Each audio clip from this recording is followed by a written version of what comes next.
અને પત્નીને સારવાર અર્થે સ્ટર્લિંગ હોસ્પિટલ લઈ જવામાં આવી।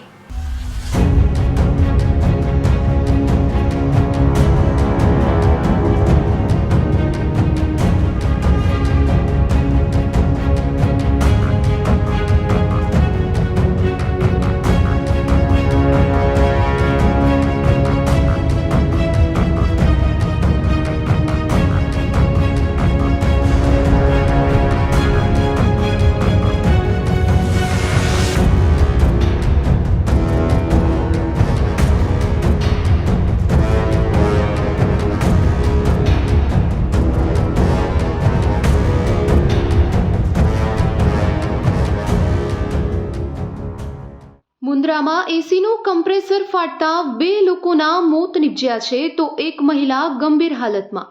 મુન્દ્રાના સૂર્યાનગરમાં આજરોજ વહેલી સવારે એસીનું કમ્પ્રેસર ફાટતા આગ લાગી હતી, જેમાં આંધ્રપ્રદેશના વતની રવિભાઈ ઉંમર વર્ષ 43 અને તેમની પુત્રી જાનવી ઉંમર વર્ષ 3નું કમકમાટી ભર્યું મૃત્યુ થયું હતું અને તેમની પત્ની સવિતાબેનને સારવાર અર્થે અદાણી સ્ટર્લિંગ હોસ્પિટલ લઈ જવામાં આવ્યા હતા।